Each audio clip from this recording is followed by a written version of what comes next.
Donc en hommage à Hubert Reeves, je vous lis quelques passages. Estimer correctement son degré d'ignorance est une étape saine et nécessaire. Il n'y a pas que notre ignorance de la physique qui nous empêche de remonter aux origines. Il y a aussi surtout les limites du langage lui-même. Ces limites sont celles de la méthode scientifique et de la logique, puisqu'elles utilisent ce même langage. Les mots sont modelés sur des objets à notre échelle. Ils ont acquis leur efficacité en s'adaptant à des phénomènes ou à des événements de notre monde quotidien. Aussi, quand on aborde des réalités à une autre échelle, les mots deviennent facilement des obstacles. Merci beaucoup. Bonsoir à tous. C'est un plaisir d'être là aujourd'hui. Merci à Philippe pour son invitation. Merci à vous d'être restés jusque-là. Je vois que la physique, en tout cas, les recherches qu'on conduit au CERN vous interpellent. Et donc, comme il se doit, un petit hommage à Hubert Reeves qui nous a quand même beaucoup inspiré, hein, scientifique ou pas, je crois, hein, c'est le cas. Non. En tout cas, moi, je me suis vu offrir, juste après mon bac, ces 2 exemplaires-là, Dernière nouvelle du Cosmos, c'est la première seconde, et ça a été vraiment un déclic pour moi. Je ne suis pas devenu astrophysicien, je suis devenu physicien des particules. Il faut savoir que des fois, on ne s'entend pas toujours, mais là, sur le coup, c'est bien entendu le jour où Hubert Reeves a dit qu'il était impossible de créer un trou noir avec le LHC. Et ça, c'est vrai que ça nous a permis de continuer nos expériences sereinement. Alors, moi, justement, c'est vraiment la suite des 2 intervenants qui sont venus juste avant. Et là, on va, comme le disait Hubert Reeves d'ailleurs, hein, regarder loin, c'est regarder tôt. Là, on va regarder encore plus tôt que ça, que tous les 2 intervenants d'avant. Là, je vais vous parler de ce qui s'est passé 1000 milliardièmes de seconde après le Big Bang, après la naissance de notre univers. Qu'est-ce qui s'est passé? Donc, avant de rentrer dans le sujet, il y a une photo derrière d'une galaxie que vous reconnaissez, c'est la galaxie d'Andromède. Donc ça vous parle, on voit souvent ça dans les bouquins et puis dans les revues scientifiques, dans les exposés à la télé. Cette photo-là, peut-être un peu moins, c'est la collision de protons qui a lieu au centre de notre détecteur de particules. Et ce que vous voyez en fait en jaune, ce sont les particules qui émanent du point de collision, et les blocs de couleur sont les mesures qu'on arrive à faire sur ces particules-là. Et je vais vous montrer comment en fait la compréhension de ce qui se passe vraiment au niveau des particules va conditionner la création de ces grandes structures-là. D'accord ? Donc, oui, bon, alors les transparents sont en anglais, mais vous inquiétez pas. Moi, par contre, mon exposé sera en français, donc vous comprendrez bien. On va surtout utiliser ça comme un support visuel. Donc, je vais commencer avec une petite introduction, puis rentrer vraiment tout de suite dans l'origine de la masse. Donc, c'est quoi le boson de Higgs, à quoi ça sert, et quel a été son rôle. Ensuite, je vous parlerai de l'accélérateur. Comment est-ce qu'on accélère ces particules? Comment on les fait collisionner? Ensuite, je vous présenterai le CERN. J'espère avoir le temps de vous parler un petit peu de ce laboratoire absolument unique au monde, hein, absolument extraordinaire. Et puis, je vous parlerai un petit peu d'application et surtout, n'hésitez pas à poser des questions. Hein. Je peux parler pendant des heures sans m'arrêter, donc il faut surtout ne pas hésiter. Allez, on rentre tout de suite dans le vif du sujet. Et le sujet, c'est recherche fondamentale. Donc on se pose ces questions fondamentales hein, depuis que l'homme a développé une conscience. On s'interroge un petit peu sur ce qui nous entoure. Là, l'idée, c'est de se dire quelles sont les lois fondamentales de l'univers, celles qui régissent le développement de l'univers depuis le Big Bang jusqu'à aujourd'hui. Quelles sont ces forces fondamentales? C'est ça ce qu'on essaye de comprendre aujourd'hui. Une des questions aussi qui nous a tracassés, c'était de comprendre de quoi la matière autour de nous était faite, comment elle a pu s'organiser justement en objet de plus en plus complexe et de plus en plus volumineux. Eh bien, la chose qui est incroyable, et justement le film que Philippe a mis juste avant de Hubert Reeves, je fais écho à ce film-là, à savoir qu'on est une espèce qui est dotée d'une capacité extraordinaire on est capable de raisonner dans une abstraction totale. Des choses qu'on ne voit pas et des choses qu'on ne peut pas toucher. Et ça, c'est vraiment un cadeau, hein, comme il le dit lui-même, c'est vraiment un cadeau du ciel. Parce que on est capable de conduire des expériences de pensée. On est capable de se dire, ben voilà, on va faire une expérience dans notre tête. Démocrite l'a très bien fait, hein.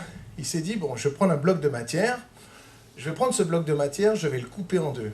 Puis je prends un des morceaux, puis je vais le couper en deux. Puis je prends un autre des morceaux, je vais le couper en deux, je vais faire ça jusqu'à l'infini. Mais si je fais ça jusqu'à l'infini, il n'y a plus rien. Or, la matière doit bien être faite de quelque chose. Il y a bien un moment où ça s'arrête. Et donc, si vous traduisez en fait le mot insécable, hein, en grec ancien, vous le savez tous, c'est l'atome. C'est incroyable. Donc, imaginez en grec, en Grèce antique, vous balader et dire que vous êtes fait de la même matière que la pierre du Parthénon et ce genre de truc. Hein. Ça peut être très compliqué. Il nous a fallu un sacré moment avant de mettre en évidence l'atome et de savoir qu'il est là. Vous avez vu cette photo, je crois qu'on l'a tous dans notre cahier, dans les cahiers. Les élèves les plus jeunes savent déjà faire une représentation un peu planétaire de l'atome avec le noyau au milieu et les électrons. Et en fait, on s'est rendu compte très vite, lorsqu'on a été capable de maîtriser en fait les faisceaux de particules. Alors au tout début, les accélérateurs, ça tenait dans la main, hein, mais on était déjà capable en fait de bombarder, si vous voulez, la matière pour aller un petit peu sonder plus loin. Et on s'est rendu compte qu'à l'intérieur de l'atome, il y avait un noyau. Et là, c'est un peu l'âge d'or de la physique des particules. Comme l'a dit Benjamin, c'est ça, vous voulez faire la physique des particules, et on vous dit qu'il y a 3 particules à prendre, à savoir le proton, le neutron et l'électron. Et avec ça, vous allez expliquer tout l'univers. Alors là, on s'est régalé. Hein. Nous, on s'est régalé parce que 3 particules, c'est facile, on comprend comment ça marche, on connaît la force électromagnétique, on est content. Sauf que ces particules-là, protons et neutrons, font partie d'une famille qu'on appelle les hadrons. C'est pour ça que le LHC, on l'appelle le Large Hadron Collider, donc le grand collisionneur de hadrons. Hadron, ça vient du mot grec hadros, qui veut dire lourd. Parce que le proton est 2000 fois plus lourd, d'accord, que l'électron. Et bien, dans nos collisions, dans nos accélérateurs, on s'est rendu compte qu'il y avait plein de hadrons. Mais vraiment plein, qu'on arrivait à en produire vraiment de plus en plus de types. On s'est dit, mais c'est pas possible, la nature ne peut pas être conçue de toutes ces particules élémentaires. Donc on a fait comme la table périodique des éléments, on s'est mis à les classer suivant les propriétés. Et on s'est très très vite rendu compte qu'il y avait des symétries, il y avait des symétries sous-jacentes. Et ça, on aime bien les symétries, parce que nous, mathématiquement, on arrive à faire on arrive à formaliser ça, en quelque sorte. C'est très rigolo, mais notre esprit cherche toujours des symétries, alors que la nature est complètement asymétrique, mais c'est pas grave. En tout cas, les mathématiques, nous, et c'est notre outil, et à travers ça, on arrive déjà à faire pas mal de choses. Eh bien, on a conçu ce qu'on appelle le modèle des quarks, donc on a prédit l'existence des quarks, on a la sous-structure des hadrons. Il nous a fallu quand même une quarantaine d'années pour les mettre en évidence dans nos accélérateurs. Encore une fois, vous voyez, il y a cette démarche vraiment d'exercice de pensée, et ça c'est vraiment unique. En tout cas, pour l'instant, je n'ai pas vu démontrer autre part que chez l'homme. Alors, on a mis toutes les particules qu'on pensait être fondamentales dans un tableau. Donc vous reconnaissez très bien l'électron, le neutrino, on vous en a parlé aujourd'hui, les quarks, en fait, il y en a 6, donc tout ça, ce sont les fermions, donc les particules de matière, et à ça viennent s'ajouter les forces fondamentales, dont vous avez aussi entendu parler, donc vous connaissez très bien la gravité, la force électromagnétique, et la force nucléaire, qui est en fait composée de 2 forces, la force nucléaire forte, qui assure la cohésion des quarks au sein du proton ou des neutrons, donc au sein des hadrons, et la force nucléaire faible, où est-ce qu'elle est? Elle est là. Et celle-là, elle est responsable d'un phénomène qui est totalement naturel, qui s'appelle la radioactivité, qui font que les éléments sont instables. D'accord? On a fait des petites peluches, hein, parce qu'on s'est dit, oh, ça a l'air sympa, moi, mes étudiants, ils m'ont offert le quark Strange, ils se sont dit, bon, il est tellement bizarre qu'on va lui offrir ça. Moi, j'ai toujours pensé qu'ils allaient m'offrir celui-là, qui est c'est la particule la plus... hein, la plus grosse, en fait, du lot. Mais non, finalement, je suis étrange. Donc, tout ça rentre dans un modèle qu'on appelait le modèle standard de la physique des particules. Et à tout ça, il vient de s'ajouter, bien entendu, les particules d'antimatière. Alors, on va revenir un peu sur cette histoire de modèle standard. Tout le travail de physicien est de construire un modèle qu'on va utiliser pour reproduire les observations et à partir de ça, prédire des choses. On a fait un modèle météorologique. Si je vous demande si ça marche, voilà, je ne suis pas trop sûr de la réponse, mais vous êtes d'accord qu'on s'améliore, hein? C'est de mieux en mieux, non?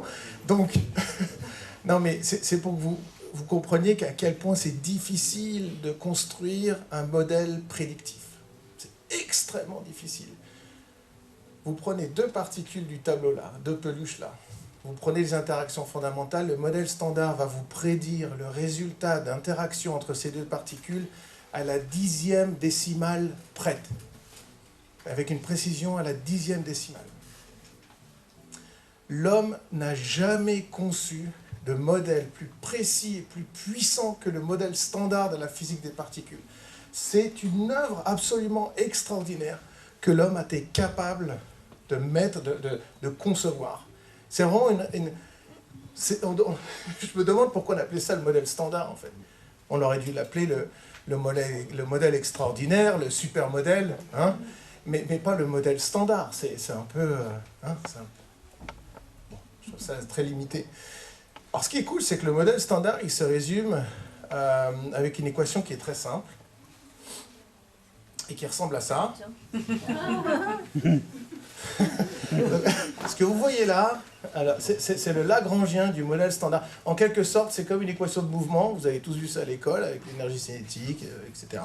C'est pareil, avec toutes les interactions qui existent dans le modèle standard. Alors nous, les physiciens, on n'aime pas du tout ce genre d'équation, hein, d'accord? Bah déjà, ça ne tient pas du tout sur les t-shirts, et encore moins sur la tasse de café. Donc on a trouvé un moyen d'indexer ça un petit peu différemment. Et voilà, vous pouvez aller au CERN et acheter votre Lagrangien du modèle standard. On a tous des t-shirts comme ça, enfin je crois qu'ils font même des casquettes. Donc, mais ce qui est impressionnant, c'est que ce modèle standard-là décrit absolument toutes les particules élémentaires et leurs interactions. Et c'est quand même le travail de dizaines de physiciens des particules qui ont reçu des prix Nobel au cours des années. Alors, il y a quand même un truc que le modèle standard n'a jamais réussi à expliquer, c'est la masse des particules élémentaires. Et là, on rentre dans le sujet. On sait que l'électron a une masse, par exemple. On sait que le muon a une masse. Mais on ne sait pas l'expliquer. Donc ce monsieur-là, vous avez peut-être entendu parler de lui, c'est Peter Higgs. Dans les années 50, alors il n'était pas tout seul, hein. Il y avait aussi deux autres physiciens. En fait, il y en a trois autres aussi. Bon, je ne rentrerai pas dans tous les détails, mais ici, on a François Englert. Et là, on a Robert Brout. Et ces trois personnes, ces trois physiciens, théoriciens, ont formulé un mécanisme qu'on appelle le mécanisme de Brout, Englert et Higgs, qui permet d'expliquer comment les particules élémentaires peuvent acquérir une masse. Et si vous croyez, ou si ce mécanisme existe vraiment, dans ces cas-là, il prédit l'existence d'une autre particule qu'on a appelée le boson de Higgs. Et bien vous savez quoi, on l'a découvert, cette particule. On l'a découvert le 4 juillet 2012, j'étais là, hein, je m'en rappelle, hein, puisque j'ai fait partie des expériences qu'on a menées pour le mettre en évidence. Et bien on l'a découvert, on a annoncé au monde entier qu'on avait découvert cette particule. Ah, c'était, vous pouvez imaginer, c'était un moment absolument extraordinaire, surtout dans la carrière d'un physicien, de vivre une découverte, c'est quand même quelque chose.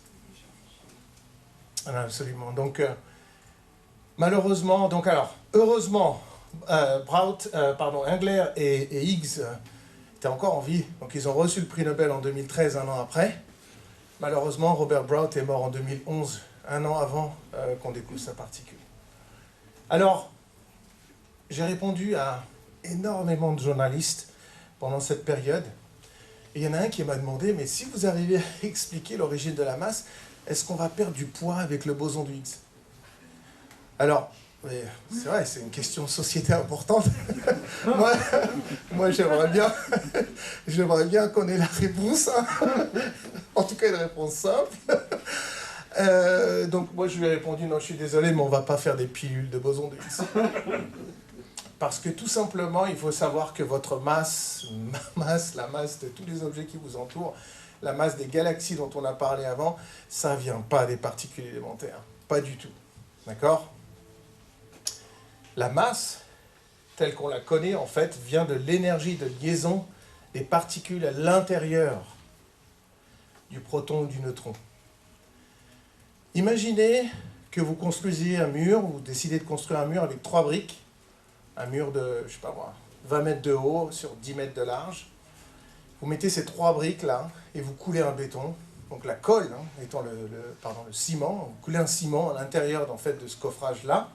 À la fin, le poids de l'objet que vous avez créé vient de la colle, vient de l'énergie de liaison, d'accord, où il y a une relation directe grâce à la formule E égale mc2 entre cette énergie-là et la masse. Donc l'énergie qui est mise en jeu pour maintenir les quarks à l'intérieur du proton est équivalente à une masse, d'accord, et c'est cette masse-là qu'on arrive à mesurer quand vous montez sur votre balance le matin. C'est cette masse-là. Mais nous, ce n'est pas cette masse qui nous intéresse. Ça, c'est la masse dynamique. Nous, ce qui nous intéresse, c'est la masse inertielle, à savoir là, ici, les particules élémentaires. Ça, c'est bien plus compliqué à expliquer. Donc, les particules élémentaires, l'électron fait partie de ces particules élémentaires. Et vous allez me dire, mais pourquoi c'est important ? Est-ce que quelqu'un se rappelle, dans la salle, la masse de l'électron en kilogrammes ?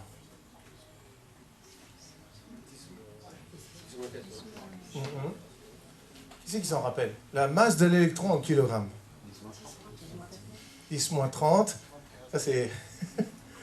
On y est presque, hein? Tu t'en rappelles pas? En classe? Non? 9,1 fois 10 puissance moins 31 kilogrammes.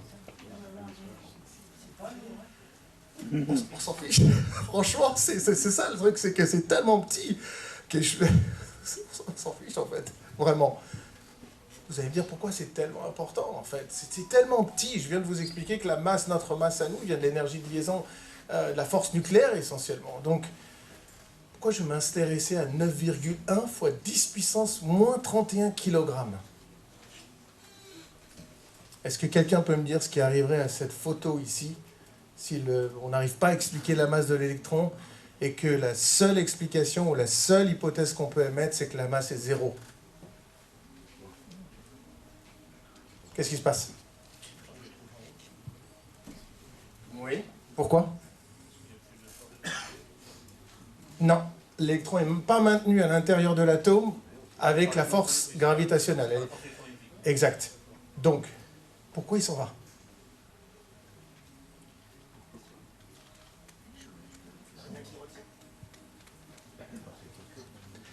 En fait, il n'y a rien qui peut le retenir. Et pourquoi il n'y a rien qui peut le retenir? Est-ce que quelqu'un sait? À quelle vitesse il voyage l'électron s'il a une masse de 0? Exact. Il voyage à la vitesse de la lumière. Vous croyez franchement qu'un électron qui voyage à la vitesse de la lumière, il va se dire « Non, non, c'est bon, moi je vais rester ici, les gars. » Il y a autre chose à faire. Il s'en va. Vous n'avez plus de masse de particules élémentaires, c'est fini. Les particules ne se voient même pas. Elles n'ont même pas le temps d'interagir. Elles voyagent toutes à la vitesse de la lumière. Donc en fait, si ce serait rien passé 1000 milliardièmes de seconde après le Big Bang, toutes les particules n'auraient pas de masse, elles voyageraient toutes à la vitesse de la lumière, elles s'éloigneraient toutes les unes des autres, et en fait on aurait un univers très très différent du nôtre, parce que c'est un univers sans structure, donc on n'est pas là, hein, d'accord? Il n'y a pas de galaxie, c'est pas le même univers en fait. Donc en réalité, il n'y a pas de meilleure façon pour ralentir en fait une particule que lui donner de la masse. Donc il faut un mécanisme qui soit capable de faire ça. Et Braut, Englert et Higgs, c'est ça qu'ils ont essayé de résoudre comme question. Ils se sont dit, mais attendez. En fait, il suffit d'un champ d'énergie, d'accord, qui soit capable de donner à ces particules l'apparence d'une masse. Donc on s'est gratté la tête, on a dit un champ d'énergie. Alors, champ, c'est une notion mathématique, vous êtes familier avec cette notion-là, c'est une quantité qu'on peut mesurer en tout point de l'espace. Hein? Un champ de température, on peut mesurer la température dans cette pièce en tout point de l'espace. C'est le champ de température. Puis il y en a plein des champs. Il y a des champs scalaires, d'accord, qui n'ont pas de symétrie à chaque point de mesure. Puis des champs vectoriels, hein, d'accord, comme la lumière par exemple.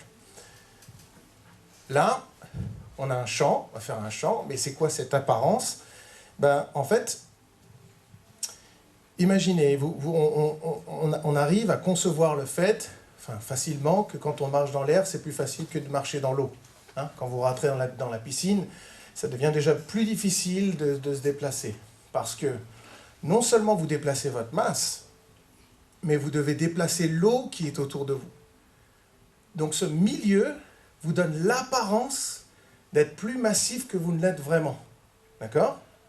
Vous voyez un petit peu le concept, hein? Mais imaginez maintenant que j'enlève l'eau et que je mette du miel. Et une piscine de miel. Ok, d'accord, j'en vois déjà qui se disent « Oh, ce serait cool pour Noël ». Mais piscine de miel, imaginez à quel point ce serait compliqué de traverser cette piscine de miel, parce que vous avez tout le miel là qui vient s'accumuler sur vous. Donc, la masse dépend de la nature de l'interaction que vous avez avec le milieu que vous traversez. C'est pas mal, ça. Encore faut-il prouver. L'apparence d'une masse, c'est juste qu'en fait, l'univers, le vide tel qu'on le connaît, ben, c'est pas vraiment le vide. Il y a peut-être quelque chose dedans qui fait que les particules, finalement, s'habillent.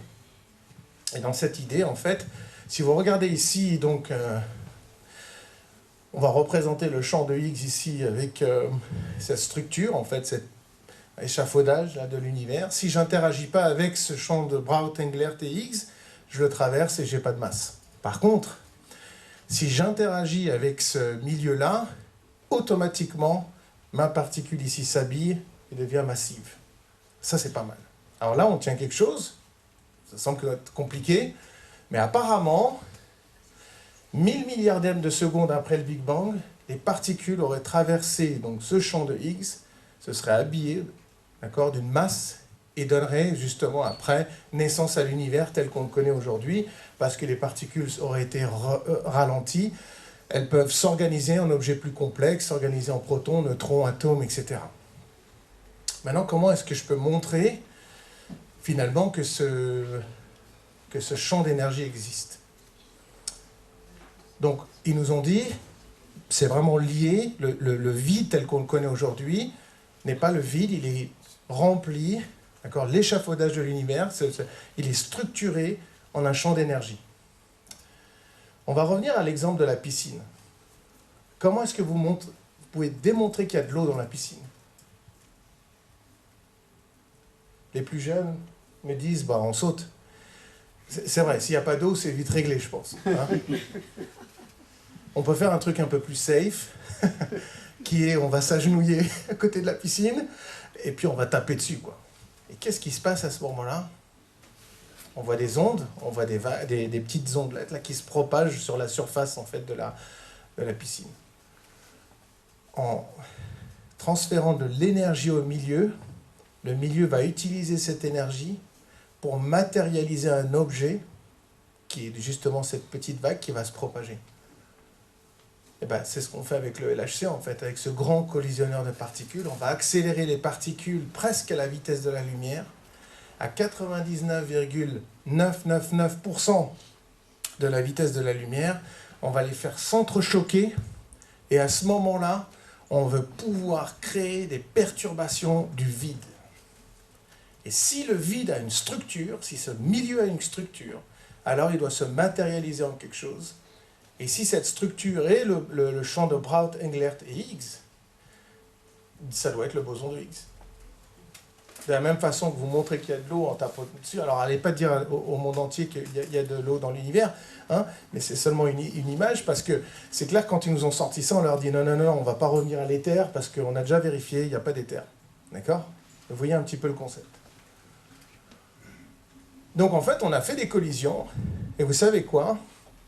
dans ces collisions, on a observé une particule massive qui ne s'est pas rentrée au boson de Higgs, en tout cas au tout début. Ça nous a fallu du temps après pour étudier les propriétés de cette particule et pour mettre en évidence qu'en fait, il s'agissait d'une particule scalaire. Il faut savoir qu'il n'y en a pas beaucoup. Il n'y en a même pas du tout, en fait, dans l'univers. C'est la seule. Et c'est là où les astrophysiciens ou les cosmologistes aiment bien cette idée-là, c'est que l'inflaton dont on vous a parlé il y a quelques moments, il y a quelques instants, ben, c'est une particule scalaire. C'est un champ scalaire, en tout cas associé à un champ scalaire. Donc, est-ce qu'il y a des similitudes entre les deux? C'est très compliqué. En tout cas, c'est un très grand écart à faire. Mais vous voyez, il y a un objet dont on a mesuré en fait les propriétés, et en particulier la masse, parce qu'il faut savoir que comme c'est un champ d'énergie qui donne de la masse, en interagissant avec lui-même, bah, ça donne une particule massive. On l'a mesuré très précisément, d'accord, en faisant ce qu'on appelle un spectre ici en énergie. Donc on a le nombre d'événements qui correspondent en fait à ce nombre de photos-là, avec la mesure justement de la masse des particules qui se trouvent au centre. Et c'est là où on a mis en évidence le boson de Higgs. C'est après, à partir de ça, on a annoncé au monde entier qu'on l'avait découvert. Alors vous allez me dire, ok, c'est cool, mais maintenant c'est fini. Alors la physique, puisqu'on a trouvé la structure fine du vide et qu'on arrive à expliquer l'échafaudage de tout ça, mais en réalité, avec le modèle standard de la physique des particules, vous pouvez expliquer que 4% de l'univers. Donc on a laissé 96% de l'univers à comprendre à toutes les jeunes générations. Donc il y a du boulot. En tout cas, s'ils sont intéressés, on a plein de choses à leur donner à faire. Parce que, nous, on est rigolos, les physiciens, parce que maintenant, on arrive à expliquer la masse des particules élémentaires, mais c'est quoi qui explique la masse du Higgs, en fait? Hein? Vous voyez? C'est un peu... Bon, on avance, hein, attention, on avance, mais vous voyez qu'en fait, c'est... Hein, à partir de là, l'antimatière, Benjamin vous l'a expliqué, on n'est pas encore convaincu d'avoir une réponse finale là-dessus. L'inflation, je vous en ai parlé il y a un instant avec l'inflaton, est-ce que le boson de Higgs, en tout cas une particule similaire, pourrait être associée à ça? C'est compliqué, mais en fait, on a essayé, mais il vous faudrait un champ de Higgs bien plus complexe pour le faire. Pour l'instant, on n'a pas démontré. Le rôle de la gravité, finalement, c'est la première force qu'on a découverte ou comprise, puis aujourd'hui, c'est celle qu'on comprend le moins. D'accord ? Est-ce qu'il y a des extra-dimensions, les multiverses, etc. Donc il y a franchement du boulot. Alors maintenant, comment on passe de la théorie à l'expérience? Comment est-ce qu'on fait ça? La première chose que je dois vous dire, c'est qu'on ne fait pas du Big Bang. Parce que ça, c'est pour les newspapers, c'est pour les journaux, enfin bref. On ne fait pas du Big Bang. Hein. Ce qu'on fait, nous, c'est qu'on accélère les particules à 99,9999% de la vitesse de la lumière, on les fait se rentrer en collision. Le terme qui serait vraiment plus juste, et d'ailleurs c'est ce que je dis quand on me pose la question, c'est qu'on essaye de reproduire les conditions qui auraient pu exister à l'époque du Big Bang. Ça, c'est juste. Mais de dire qu'on fait des mini Big Bang au LHC, non. Un truc qui est sympa, c'est la physique quantique. Alors ça, nous, on adore parce que la physique quantique permet de faire en sorte que chacune des collisions que vous allez produire va donner un résultat différent. C'est génial. Ça veut dire que si vous collisionnez les faisceaux de protons suffisamment, la nature vous montrera toutes les particules et vous mettra en évidence, vous pourrez mettre en évidence toutes les interactions. C'est pour ça que les accélérateurs, en fait, c'est un outil absolument formidable. Et donc, pour le visualiser ici, vous avez un détecteur de particules, c'est comme un appareil photo. À l'intérieur, vous faites en sorte que les protons rentrent en collision. Vous suivez la trajectoire des particules, vous en mesurez l'énergie, et à partir de là, on est capable de vous dire ce qui a été produit au centre du détecteur. Alors la plupart du temps, c'est des particules qu'on connaît très bien, des muons, des électrons, etc. Mais de temps en temps, on peut avoir des particules instables qui se désintègrent en particules stables, et c'est en recombinant, si vous voulez, ces particules-là, qu'on est capable de mettre en évidence des nouvelles choses. Donc on a fait ça, on a construit un accélérateur de 27 km de circonférence, d'accord, qu'on a mis 100 mètres sous terre. Alors, il faut savoir qu'en dessous de 75 mètres, c'est territoire international. On aurait pu faire une discothèque de 27 km si on était inspiré. On l'a construit donc entre la frontière entre la Suisse et la France. Ici, on reconnaît l'aéroport de Genève. Et on a mis 4 expériences, d'accord, autour de cet anneau qui nous permet de faire, en fait, Atlas et CMS sont exactement diamétralement opposés. On fait de la physique très similaire. Parce que si vous découvrez le boson de Higgs dans un détecteur, ce serait bien de le découvrir avec un autre détecteur qui utilise une technologie complètement différente, dont l'équipe est complètement différente. Vous voulez quand même être non biaisé dans vos mesures. Et on a LHCb et Alice qui font de la physique complémentaire à ce qu'on fait. Vous voyez que ça fait longtemps qu'on est dans le business de l'accélération. Le CERN a commencé avec le proton-synchrotron qu'on a mis en route en 1959. On l'a conçu en 1954. Il tourne toujours, comme une horloge suisse. Alors, c'est pas évident de le garder en fonction, mais on y arrive, ça tourne. Les collisionneurs du passé sont les injecteurs du futur. Donc, en fait, peut-être que le LHC, là, qui fait 27 km, peut-être un jour, ce sera l'injecteur d'un plus gros accélérateur. Vous en avez peut-être déjà entendu parler, un accélérateur de 100 km, d'accord, de circonférence. Alors, ça commence ici avec la génération des protons.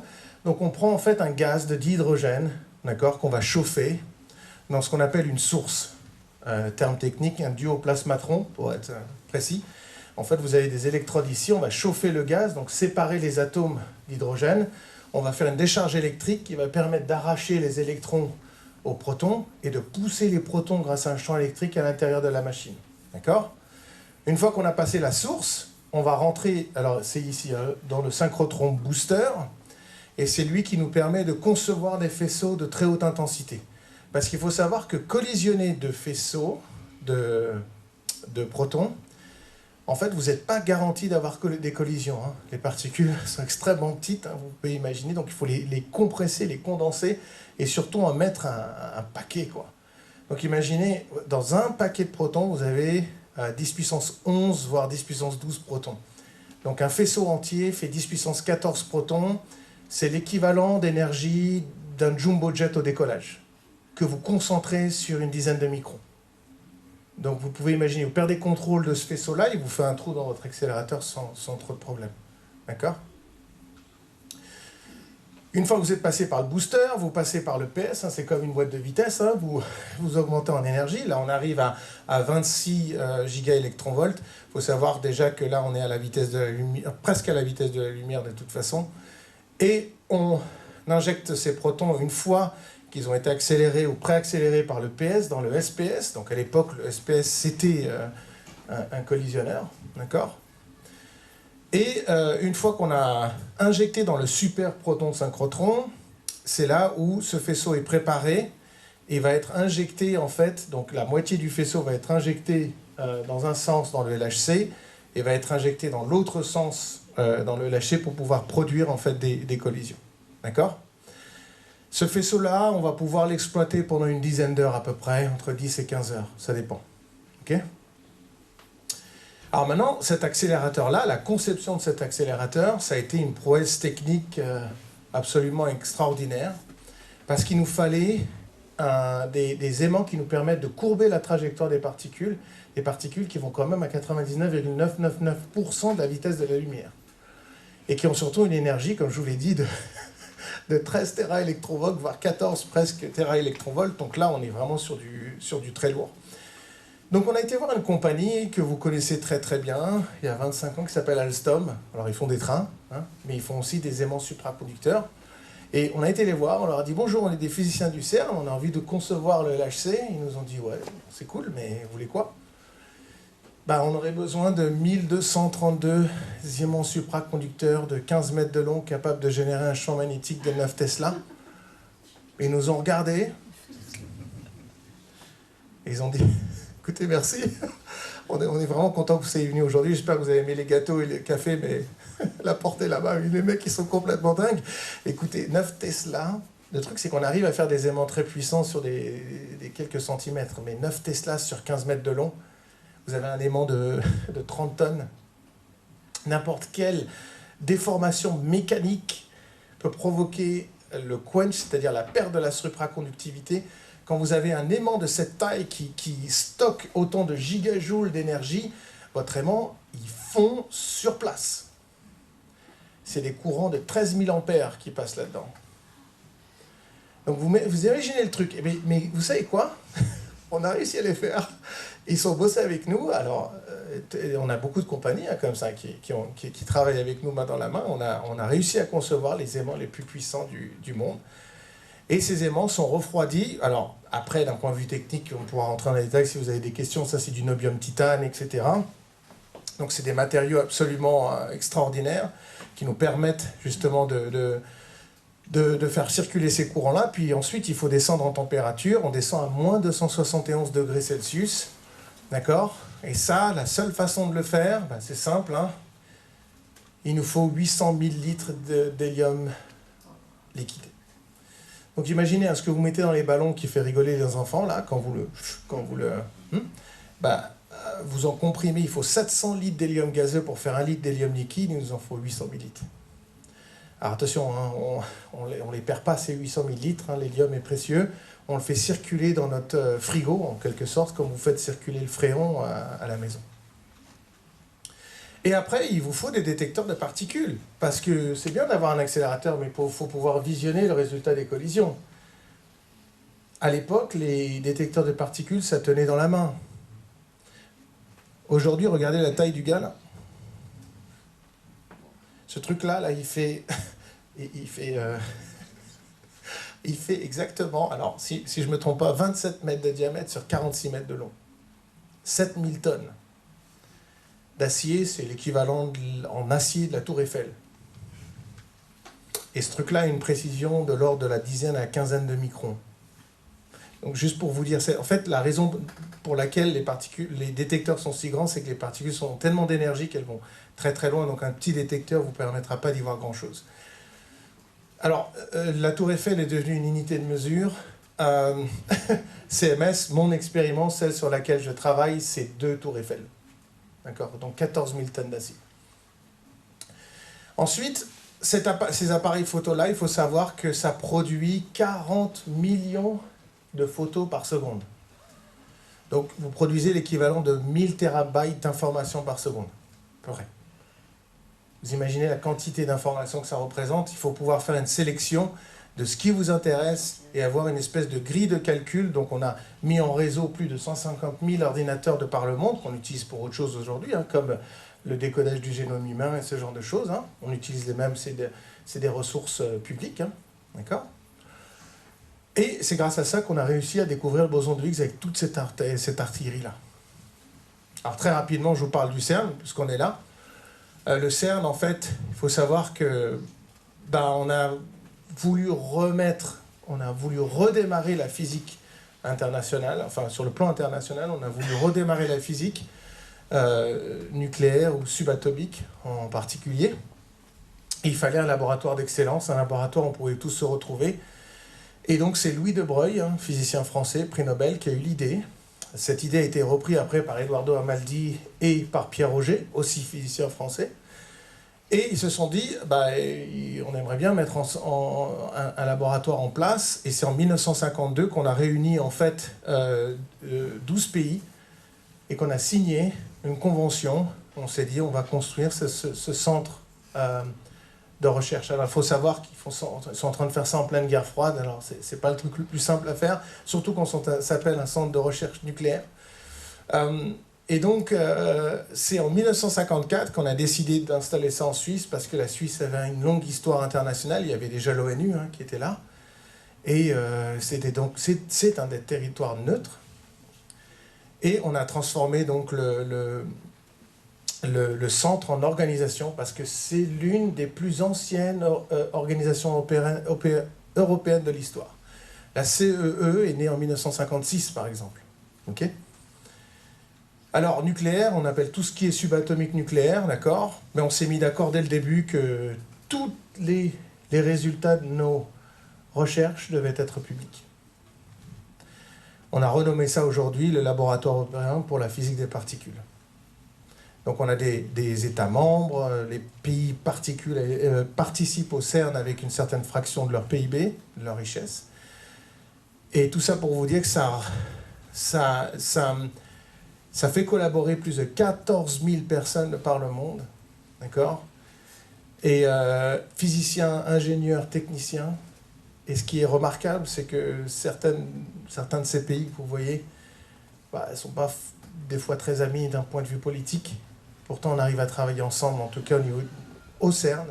Et c'est pour ça qu'on a notre directrice générale qui a un siège au CERN, qui est invitée en fait dans les sessions générales, parce que on a envie de savoir un peu comment les scientifiques, eux, ont réussi à faire travailler tout ce monde-là ensemble.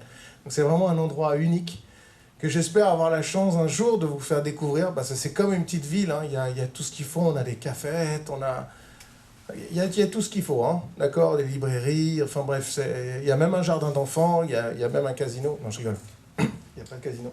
Mais on organise des relais, ce genre de trucs un peu pour s'aérer l'esprit, d'accord. Et puis ensuite, au niveau des applications, vous avez entendu parler du web, le web est né au CERN.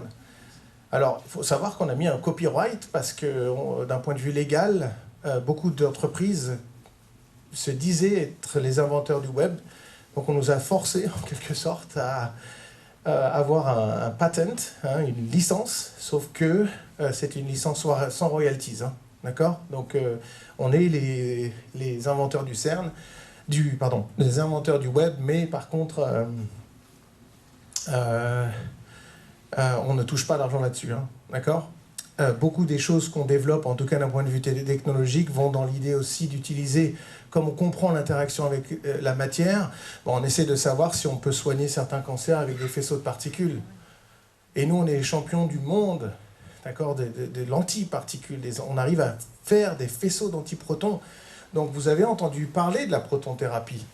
Mais pourquoi on n'utiliserait pas des antiprotons qui nous permettraient pratiquement d'effacer à la gomme, en fait, ce genre de tumeur? Parce que vous pouvez être beaucoup plus précis et on pourrait effacer des tumeurs qui se trouvent dans le cerveau. Là, on a vraiment besoin d'être extrêmement... qu'il ne faut pas toucher des cellules saines. Okay, donc, vous voyez, ça vient bien plus loin que le boson de Higgs, hein, et ce genre de choses, ou les dimensions supplémentaires. On produit énormément de prix Nobel, dont on est très fiers.